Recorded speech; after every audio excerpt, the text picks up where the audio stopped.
सबसे पहले पाकिस्तान के अंदर की बात करते हैं। खबर जो है वो खित्ते के हवाले से और अमेरिका के हवाले से भी डेवलपमेंट है और वहाँ से एक बड़ी अहम रिपोर्ट भी आई है कि ईरान का नुकसान एक्चुअली हुआ या नहीं हुआ और ईरान की जौहरी तनसीबात किस तरह से बच गई, ये बाकायदा अमेरिका एतराफ़ कर रहा है। बाद में आपको बताता हूँ, लेकिन पहले गंडापुर साहब जो हैं वो अब हॉट वाटर्स में हैं और सारी तनकीद उनके ऊपर या खैबर पख्तूनख्वा की हुकूमत के ऊपर हो रही है, क्योंकि चंद चीज़ें ऐसी हो गई जिसकी किसी को तवक्को नहीं थी। एक तो ये है कि बजट पास करवाया गया एक हफ्ता पहले, यानी मरीम नवाज से भी, मुराद अली शाह से भी और शहबाज शरीफ से भी पहले बजट पास करवा दिया गया उजलत में। हालांकि इसको लिंगर ऑन किया जा सकता था, कोशिश की जा सकती थी कि इमरान खान साहब से मुलाकात की जाए, और अगर मुलाकात ना होती तो भी काफ़ी टाइम बाकी था, ये बजट बाद में भी पास हो सकता था। लेकिन इमरान खान साहब से मुलाकात की कोशिश से पहले ही ये बजट पास करवा लिया गया। इसमें एक मुलाकात हुई है बैरिस्टर सैफ की और उनकी मुलाकात हुई इमरान खान साहब से, तो उन्होंने एक स्टेटमेंट दिया इस पे कि इमरान खान साहब ने क्या कहा। देखें, बैरिस्टर साहब को आप सारे जानते हैं, पाकिस्तान तहरीक इंसाफ में ये कंपेन भी चलती रही है कि बैरिस्टर साहब को ओहदे से हटाया जाए, लेकिन उन्हें ओहदे से नहीं हटाया गया। ना ही इमरान खान साहब ने ऐसा कोई हुक्म जारी किया, ना ही अली अमीन गंडापुर साहब ने इस किस्म का कोई कदम उठाया। अब मामला यह है कि बैरिस्टर साहब ने दावा किया है कि इमरान खान ने ब्रीफिंग के बाद सूबे के आइंदा माली साल के बजट की मंजूरी पर रजामंदी का इजहार कर दिया।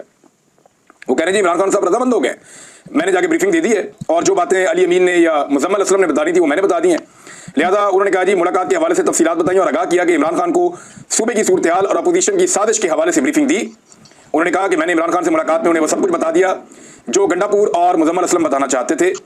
इसके बाद इमरान खान साहब ने बजट पर रजामंदी का इजहार कर दिया है और मुलाकात में सियासी अमूर समेत खैबर पख्तूनख्वा बजट के हवाले से तफसीली गुफ्तगू हुई है। मैंने आपको पहले बताया था कि बैरिस्टर साहब जो हैं वो खैबर पख्तूनख्वा के मोहसिन नकवी हैं और ये एक्चुअली एस्टेब्लिशमेंट के आदमी हैं, ज़बरदस्त किस्म के ताल्लुकात हैं एस्टेब्लिशमेंट के साथ, और ये कोई ढके छुपे नहीं है, ये बहुत पुराने ताल्लुकात हैं। अच्छा जी, उन्होंने कहा जबकि बजट से मुतालिक कानूनी और आईनी पेचीदगियों पर अपोजिशन की साजिश पर इमरान खान साहब को आगाह किया। बजट पास ना किया जाता तो संगीन कानूनी और आईनी मसाइल पैदा हो सकते थे। पेचीदगियों के बायस ना तो तनख्वाहें दी जा सकती थी और ना ही हुकूमती अखराजात पूरे किए जा सकते थे। सूबे में बहरान की सूरत हाल जन्म ले सकती थी। लिहाजा इमरान खान साहब को सारी चीज़ें बताई जिसके तहत उन्हें लगता है कि बजट पास करवाना बहुत ज़रूरी था। और इमरान खान साहब अगर अली अमीन गंडापुर से और मुजम्मल असलम से मिल लें तो बजट के अंदर रद्दोबदल मुमकिन है और इमरान खान से मुलाकात में वो बजट से मुताल्लिक हदायत जारी करेंगे। देखिए, ये बजट तो लगभग एक जैसा ही होता है, कोई इतना फर्क तो होता नहीं। असल मामला था शायद जो मुझे महसूस हुआ, इमरान खान साहब ये साबित करना चाहते थे कि वो बालादस्त हैं और एस्टेब्लिशमेंट उनकी मर्जी के बगैर चीज़ें नहीं कर सकती, और एस्टेब्लिशमेंट साबित करना चाहती थी कि जनाब आप जेल में पड़े, हम करके आपको दिखा देंगे। उन्होंने करके दिखा दिया तो बजट तो पास हो गया।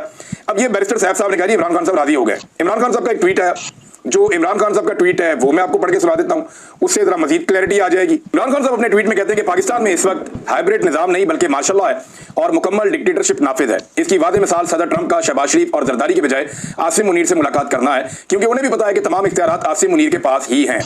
इसीलिए मैं भी ये कहता हूँ कि मुज़ाकरात उन्हीं से होने चाहिए जिनके पास इख्तियारात हैं। खैबर पख्तूनख्वा के इलाकों में ड्रोन हमले और मासूम जानों के ज़िया इंतहाई अफसोसनाक है। मैंने पाकिस्तान में अमरीकी ड्रोन हमलों के खिलाफ दुनिया भर में एहतजाज और मार्च किए हैं। इस मामले पर मेरा मौक़िफ़ दुनिया के सामने है। बेगुनाहों का जब भी कत्ल होता है इससे दहशतगर्दी बढ़ती है। ड्रोन हमलों के जिम्मेदारों के खिलाफ खैबर पख्तूनख्वा की हुकूमत FIR दर्ज करवाए। ये बात मैंने पहले कई मरतबा कही है कि देखें, खैबर पख्तूनख्वा की हुकूमत ये कहती है कि ये ड्रोन हमले गलत हो रहे हैं तो फिर इनके खिलाफ FIR दर्ज होनी चाहिए, लेकिन FIR दर्ज नहीं होती। एक तरफ ये कहा जाता है कि ये हमले जो हो रहे हैं, ड्रोन हमले, इनके अंदर पाकिस्तान की अफवाज का कोई ताल्लुक नहीं है या पाकिस्तान की डिफेंस फोर्सेज का कोई ताल्लुक नहीं है, तो फिर अगर कोई और पाकिस्तान के अंदर ड्रोन हमला कर रहा है तो उसके ऊपर FIR तो दर्ज करना बनती है। ये मैंने पहले भी नुक्ता उठाया था, आज इमरान खान साहब ने भी कहा, लेकिन खैबर पख्तूनख्वा की हुकूमत FIR दर्ज नहीं कर पाई। खैबर पख्तूनख्वा की आवाम ने मुझ पर एतमाद करते हुए वोट दिया, इसीलिए मैंने कहा था कि बजट से पहले अली अमीन, मुजम्मल असलम, उमर अयूब, शिबली फराद और तैमूर झगड़ा आकर मुझे बजट पर ब्रीफिंग देंगे। ये मैंने आपको पहले खबर दी थी और इमरान खान साहब ने आज मेरी खबर की तस्दीक भी कर दी है। बजट पास करने से पहले अली अमीन और खैबर पख्तूनख्वा हुकूमत को सुप्रीम कोर्ट जाना चाहिए था और बताना चाहिए था कि खैबर पख्तूनख्वा की हुक्मरान जमात का सरबराह इमरान खान है और हमने उनसे बजट के हवाले से हदायत लेनी है, जिसके बगैर IMF भी बजट कबूल नहीं करेगा। अब दोबारा वादे हदायत देता हूं कि खैबर पख्तूनख्वा की हुकूमत सुप्रीम कोर्ट से रुजू करे। ये कोई हतमी बजट नहीं है, मुझसे वही मुशावरती टीम मुलाकात करे और फिर जो तरामीम मैं बताऊं उनको शामिल करके बजट मंजूर किया जाए। अच्छा जी, अब इसमें एक और चीज़ बड़ी इंटरेस्टिंग है। इमरान खान साहब ने कहा जब सुप्रीम कोर्ट चले जाए तो मेरा नहीं ख्याल कि अब कोई फायदा है। अब ये गोंगलुओं से मट्टी झाड़ने वाली बात है। उसकी वजह यह है कि जैसे ये सुप्रीम कोर्ट में जाएंगे तो सुप्रीम कोर्ट ने कहेगी कि जी आपने तो बजट मंजूर कर लिया, बाकी सूबों से पहले आपने कर लिया, तो अगर आपने अपने लीडर से मुलाकात करनी थी तो आप जाके अपने लीडर से मुलाकात करते, वहां कोशिश करते, आपके पास टाइम था तो आप बजट मंजूर करने में आपने उजलत भी दिखाई। अब आप सुप्रीम कोर्ट में भी आ गए हैं, यही नुकता वहां पे दोबारा उठाया जाएगा सुप्रीम कोर्ट में, आप देख लीजिएगा, मामला इससे जुड़े ही होंगे। अच्छा, इमरान खान साहब आगे ये कहते हैं कि इस वक्त जबकि बाकी सूबाई हुकूमतें सरप्लस बजट नहीं दे रही तो खैबर पख्तूनख्वा की आवाम के फंड से सरप्लस बजट देना सिर्फ नाजायज वफाकी हुकूमत को फायदा देने के मुतरातिफ है। मैं खैबर पख्तूनख्वा की आवाम का किसी सूरत नुकसान नहीं होने दूंगा। इस मुश्किल दौर में जब मेन स्ट्रीम मीडिया का गला घोंट दिया गया है या उन्हें खरीद लिया गया है, ऐसे में सोशल मीडिया ने जिस तरह हक का आलम बुलंद कर रखा है, मैं उन्हें खराज तहसीन पेश करता हूं। सोशल मीडिया की वजह से ही आवाम की आवाज जिंदा है। एक तरफ पूरी जो एक पोर्शन है पाकिस्तान तहरीक इंसाफ का, जो इख्तियार में बैठे हुए लोग हैं, वो सोशल मीडिया को दिन रात गालियां निकाल रहे हैं, उनके ऊपर अटैक कर रहे हैं। बल्कि शहजाद अकबर साहब ने अली अमीन गंडापुर के रिश्तेदार के हवाले से बताया कि उन्होंने तो बाकायदा जो सोशल मीडिया इमरान खान साहब का ऑफिशियल है उन्हें भी गालियां दी और धमकाया है बकौल शहजाद अकबर साहब के। तो ये सूरत बड़ी अजीब है। इमरान खान साहब उन्हें खराज तहसीन पेश करते हैं, गंडापुर साहब के करीबी लोग जो हैं वो उन्हें गालियां देते हैं।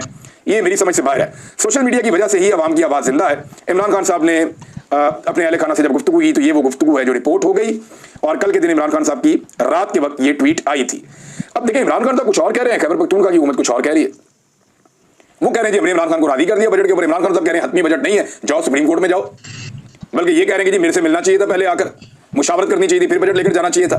गंडापुर साहब ने भी इस पे स्टेटमेंट दिया है। गंडापुर साहब का मैंने स्टेटमेंट सुना तो थोड़ी बॉडी लैंग्वेज उनकी थोड़ा परेशान भी मुझे लग रहे थे, क्योंकि उनके ऊपर बड़ा खौफनाक किस्म का अटैक हुआ है। पूरी की पूरी पार्टी, बहुत सारे लोग, सोशल मीडिया, आम वर्कर जो है पाकिस्तान तहरीक इंसाफ का, वो गंडापुर साहब को एक ऐसे बंदे के तौर पे देख रहा है जिसने इमरान खान साहब को धोखा दिया। तो गंडापुर साहब ने जो स्टेटमेंट दिया, उन्होंने कहा जी गवर्नर राज लगाने का या इमरजेंसी लगाने का एक प्लान बन चुका था। तनकीद जो मेरे पे कर रहे हैं ना इस वक्त, वो किसी और के एजेंडे पे काम कर रहे हैं, यानी उन्होंने सबको कह दिया किसी और के एजेंडे पे है। खान साहब ने कहा कि बजट पास करने से मुझसे, उन्होंने कहा था मुशावरत के बारे में कहा था, लेकिन मैंने बजट पेश करने से मना नहीं किया था, लेकिन बजट तो पास भी कर दिया ना इन्होंने। अच्छा, फिर इमरान खान साहब ने कहा था कि उनकी डिमांड थी कि मुझे मेरी टीम से मिलवाया जाए, लेकिन नहीं मिलवाया गया।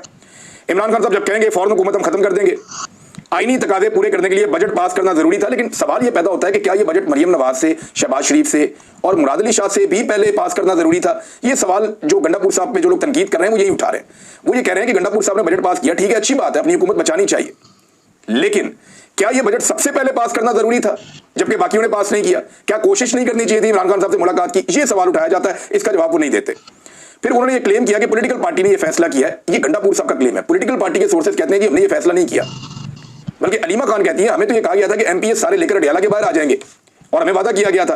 बल्कि अलीमा खान साहब का एक स्टेटमेंट है, वो मैं आपको पढ़ के सुनाता हूं। उन्होंने कहा हमने खैबर पख्तूनख्वा के मेंबर से भीख मांगी, बहुत मिन्नतें की कि अगर वो इमरान खान से मुलाकात की इजाजत नहीं दे रहे तो आप अडियाला के बाहर आ जाएं। स्पीकर का फोन आया कि पास है या पेश है। मैंने कहा कि आप अडियाला के बाहर क्यों नहीं जाते? उन्होंने कहा कि हम जाएंगे, फिर भी वो लोग नहीं आए। अब ये अलीमा खान साहब का स्टेटमेंट है। तो एक तरफ ये लोग कहते हैं कि हमने पॉलिटिकल कमेटी के कहने पे किया, पॉलिटिकल कमेटी के लोग परों पे पानी नहीं पड़ने दे रहे, वो कह रहे हैं हमने तो ये तय नहीं किया था, हम तो ईरान के ऊपर मीटिंग कर रहे थे 22 तारीख को और तय हुआ था कि अडियाला जाएंगे, मुलाकात की कोशिश करेंगे और आखिरी टाइम पे हमारे पास 30 तारीख तक के लिए वक्त है, बजट बाद में पास कर लेंगे। लेकिन फिर अली अमीन गंडापुर साहब ने उल्टा जो लोग उन पर तनकीद कर रहे हैं उन्हें गद्दार करार दे दिया, उन पर फतवे लगा दिए और उन्होंने कहा कि सुन लें, जब तक हम जिंदा है किसी का बाप भी माइनस इमरान खान नहीं कर सकता, हमारी डेड बॉडी से गुजरकर माइनस होगा। देखिए, डेड बॉडी का जिक्र अली अमीन गंडापुर साहब बहुत मरतबा पहले भी कर चुके हैं। 2 मरतबा लड़ाई का मौका आया, या लड़ाई का मौका क्या कहें, डट के खड़े होने का मौका आया, या जान देने का मौका आया, या मार खाने का मौका आया, या गिरफ्तार होने का मौका आया। इन दोनों मौकों पर अली अमीन गंडापुर साहब ने मौका जाया कर दिया। एक मरतबा वो पहाड़ों पे चढ़ गए और क्रॉस करके निकल लिए, दूसरी मरतबा वहां पे लाशें छोड़ के अली अमीन गंडापुर साहब डी चौक में जिन लोगों को अपने साथ लेकर गए थे उनकी लाशें वहां छोड़ के वहां से निकल लिए। तो ये दोनों मरतबा जो अली अमीन गंडापुर साहब ने किया, उसके बाद जब वो कहते हैं ना कि हमारी डेड बॉडी से गुजर के ये होगा तो वो होगा, तो उसके अंदर जान अब नजर नहीं आती। क्योंकि जब आप बार बार ऐसी चीजें करते हैं तो फिर लोगों को उसके ऊपर यकीन आना जरा थोड़ा मुश्किल हो जाता है। मुराद सईद साहब का भी एक ट्वीट है इस सिचुएशन में। मुराद सईद साहब क्या कहते हैं, ये इमरान खान साहब के वफादार साथियों में से एक हैं। इनका प्रॉब्लम यह है कि ये सामने आ नहीं सकते। वजह यह है कि ये सामने आएंगे तो इनको गिरफ्तार किया जाएगा और गिरफ्तार करके इमरान खान साहब को एक और मामले में लपेट दिया जाएगा मुराद सईद साहब के जरिए से। यानी चंद लोग ऐसे हैं जिनको पकड़ा जाएगा और पकड़ के इमरान खान साहब पे उनके साथ मुकदमे बनाए जाएंगे, वो इमरान खान साहब के लिए नई मुसीबत बन जाएगी। उसमें एक मुराद सईद हैं, कासम सूरी हैं, ये 1-2 और लोग हैं पाकिस्तान से बाहर हैं, पाकिस्तान के अंदर। इन लोगों के लिए प्रॉब्लम है कि इनकी गिरफ्तारियां इमरान खान साहब भी नहीं चाहते कि इनकी हों, नए मामला और मसाइल पैदा हो जाएंगे। अब मुराद सईद कहते हैं कि जब इमरान खान की वादे हदायत मौजूद हो तो वही पॉलिसी है, इस पर अमल दरामद सब पर लाजिम है। इमरान खान की हदायत की मौजूदगी में किसी के बयान की क्या जरूरत बाकी रह जाती है? और जब खान की हदायत से रोगर्दानी हो सकती है तो मेरी क्या हैसियत है? ये नहीं, इनके ऊपर तनकीद हो रही है, आप क्यों नहीं बोलते, ये क्या हो गया, बजट पास हो गया। उन्होंने कहा मेरी हैसियत क्या है, जब इमरान खान की बात नहीं मानी तो मेरी बात क्या माननी है? एक्चुअली वो ये पैगाम दे रहे हैं। फिर उन्होंने कहा जिस चीज को जिम्मेदारी सौंपी गई वो जिस ग्रुप का भी हिस्सा तस्वुर होता है, हर एक को मुकम्मल खलूस और दयानतदारी से मैंने सपोर्ट किया है। और मिनरल बिल से लेके बजट से लेके एहतजाजी तहरीक तक हर जगह पे वो बता रहे हैं जी कि उन्होंने आवाज उठाई है और जो कुछ अपनी बिसात में था वो कहते हैं जी मैंने किया जितना मैं कर सकता था। बार बार तफसील से बयान कर चुका हूँ। और जिनकी ये सोच है कि मैं किसी घनावनी उम्मीद पर छुपा बैठा हूँ, तो टाउट सहाफियों के बयानात की गवाही है कि उनके मालिकों को क्या दरकार है। फिर आखिर में एक जुमले में, ये मैंने पहले बात की ना, उसकी तस्दीक की मुराद सईद साहब ने कि मेरे कंधे पर बोझ सिर्फ मेरे सर का नहीं है। बस ये इतनी सी बात है कि अगर गिरफ्तार किया जाता है मुराद सईद को तो लपेटा जाएगा इमरान खान को। इस तरह और लोग भी हैं जिनमें अगर कासिम सूरी को गिरफ्तार किया जाता है तो गद्दारी का मुकदमा चला के आइन से बगावत का या आइन शिकनी का उसमें इमरान खान साहब को लपेटा जाएगा। इस पर आपको याद होगा कि काजी फायद ईसा साहब बड़े गर्म थे कि पकड़ो जी कासिम सूरी को पकड़ो, इसको पकड़ो। दो चार लोग ऐसे हैं जिनमें इमरान खान साहब को लपेटने की कोशिश की जा सकती है। बाकी लोग जो है वो ज्यादातर कंप्रोमाइज हो गए थे, उन्होंने अपना मौके भी तब्दील कर दिया, लिहाजा उनकी बचत हो गई। नाज़रीन, शहजाद अकबर साहब ने जो है वो खबरदार किया अली अमीन गंडापुर साहब को और उनकी फैमिली के अरकान को। उन्होंने कहा कि अगर इमरान खान साहब ने आपको फारिग कर दिया ना तो फिर आपको एस्टेब्लिशमेंट भी मुंह नहीं लगाएगी, क्योंकि इमरान खान के साथ आप रेलिवेंट है तो एस्टेब्लिशमेंट को आपकी जरूरत है। जब आपको फारिग कर दिया और इमरान खान किसी और को सामने लाएगा तो फिर एस्टेब्लिशमेंट उसको मुंह लगाएगी, उससे बात करेगी और सेक्टर कमांडर वगैरह भी आपका फोन नहीं उठाएंगे, ये शहजाद अकबर साहब ने कहा। और उन्होंने कहा कि खैबर पख्तूनख्वा की हुकूमत बचाने की आप बात करते हैं तो इमरान खान साहब को खैबर पख्तूनख्वा की हुकूमत से कोई टके का फायदा नहीं है, और हुकूमत है कौन सी आपकी, इख्तियार है कोई नहीं, इमरान खान को टके का फायदा नहीं है। तो ये बड़ी सख्त बातें हैं जो शहजाद अकबर साहब ने खैबर पख्तूनख्वा की हुकूमत को बताएंगे जनाब इजी हो जाए। नाज़रीन, पहले आपको मैं आज का एक बहुत बड़ा लतीफा सुना देता हूं और ये बड़ा जबरदस्त लतीफा है, इसको जरा आप सुनिए। इलेक्शन कमीशन ऑफ पाकिस्तान का जो ऑफिशियल अकाउंट है, यहां से एक ट्वीट होता है, वो बताते हैं कि हमने जनाब एक मीटिंग की है और हम मदरसे में गए, वहां पे हमने बच्चों को बताया कि वोट डालने की अहमियत, वोट कैसे डालने और कैसे करना है। ये इलेक्शन कमीशन के कारनामे चेक करें आप। पूरे पाकिस्तान के इलेक्शन का बेड़ा गर्क करके भट्ठा बिठा के सबसे बड़ी पॉलिटिकल पार्टी का इंतखाबी निशान छीन कर अभी तक मखसूस नशिस्तें नहीं दे रहा और जाके मदारिस में बच्चों को बता रहा है कि जनाब बदीन में कि जनाब आपने वोट कैसे डालना है। अंदाजा करें आप, इलेक्शन कमीशन ऑफ पाकिस्तान का जो असल काम है वो काम इलेक्शन कमीशन ऑफ पाकिस्तान ने नहीं किया। पाकिस्तानियों को सारा पता है, सारा शऊर है, सोशल मीडिया पे हर चीज मिल जाती है। इलेक्शन कमीशन ऑफ पाकिस्तान सिर्फ साफ और शफाफ इलेक्शन करवाए जो उसका काम है वो काम नहीं किया। इस किस्म के लतीफे ये लोग कर रहे हैं। पाकिस्तान के अंदर एक और खबर है नाज़रीन, और ये इंतहाई अफसोसनाक खबर है। मैं मिफ्ता इस्माइल साहब ने इसके बारे में बताया दोबारा से, बार बार ये खबर हम आपके सामने रखते रहे हैं। और जिस वक्त ये चीनी को पाकिस्तान से बाहर भेज रहे थे, हमने तब भी आपको बताया था कि ये दाव मार रहे हैं, इसमें ये कमीशन खाएंगे, पैसा बनाएंगे, फिर इनको चीनी वापस मंगवानी पड़ेगी। अब मिफ्ता इस्माइल साहब कहते हैं कि चीनी की इस वक्त जो कीमत है रिटेल वो 210 रुपए फी किलो है और अब इस कीमत से 80 रुपए फी किलो या 61% ज्यादा है, यानी जो कीमत इसकी होनी चाहिए थी उससे 80 रुपए किलो महंगी चीनी इस वक्त बिक रही है। जब हुकूमत ने चीनी की बरामद की इजाजत दी थी, यानी जिस वक्त हुकूमत ने कहा ना चीनी पाकिस्तान से बाहर भेज दो, तब 80 रुपए किलो सस्ती थी और जब बाहर भेजी जा रही थी उसके बाद अब 80 रुपए किलो महंगी है। ये फायदा किसको हुआ? माफिया को। फायदा दिया किसने? माफिया ने। हुकूमत जो है वो उन्हीं लोगों की है जो चीनी की मिलों के मालिक हैं। जरदारियों की मिलें हैं, यानी पीपल्स पार्टी वालों की हैं, पीएमएलएन वालों की है, शरीफ खानदान की अपनी मिलें हैं, उसके अलावा कुछ और बड़े बड़े लोग हैं, ये तरीन साहब की मिलें हैं, कुछ ऐसे जो अस्करी इदारे हैं उनकी भी कहते हैं जी उनकी भी मिलें, मिलें तो सारी उनकी हैं, तो इंजॉय तो वो लोग करेंगे। अब इसमें वो जो कह रहे हैं कि जी 61% मुनाफा अब इसके ऊपर कमाया जा रहा है। अब चीनी की कमी का सामना हो गया, पहले चीनी बाहर भेज दी, उसके ऊपर कमीशन खा लिया, अब चीनी वापस मंगानी है, जितनी भेजी उतनी वापस मंगानी है। अंदाजा करें आप, फिटे मुंह कहने को दिल नहीं करता आपका? ये इनकी आप हरकत चेक करें कि जितनी चीनी पाकिस्तान से बाहर भेजी उतनी ही चीनी पाकिस्तान में वापस मंगवानी पड़ेगी, भेजते हुए भी कमीशन, मंगवाते हुए भी कमीशन, और डाका डलेगा अवाम की जेब के ऊपर। कितना? 80 रुपए किलो। मैं निकाल के आपको बताऊंगा डाटा कि इन्होंने कैसा पैसा कमाया है। और वो ये कह रहे हैं कि जनाब इस तरह शुगर मिल मालिकान को हुकूमत के चीनी बरामद करने के फैसले से ज्यादा मुनाफा हुआ और अब हमें यही चीनी दोबारा बरामद करनी पड़ेगी, जिससे मुल्की ज़र मुबादला का नुकसान होगा। मुल्क का नुकसान होता है तो हो, माफिया को पैसे कमाने चाहिए, और ये मिफ्ता इस्माइल साहब बता रहे हैं। अब आए नाजरीन ईरान के जोहरी प्रोग्राम के हवाले से जो एक खबर है मेरे पास। नाजरीन, ये जो खबर मैं आपको दे रहा हूं ना, ये CNN और न्यूयॉर्क टाइम्स ने दी है, और ये खबरें जो उन्होंने दी है अमेरिका की डिफेंस इंटेलिजेंस एजेंसी के इब्तदाई जायजे के हवाले से उन्होंने दावा किया कि यह खबर सामने आई है, और ये दावा बाद में तब्दील भी हो सकता है, लेकिन इब्तदाई जायजा है तो उसमें वो कुछ चीजें ऐसी बता रहे हैं, बाद में शायद वो कवर अप करें।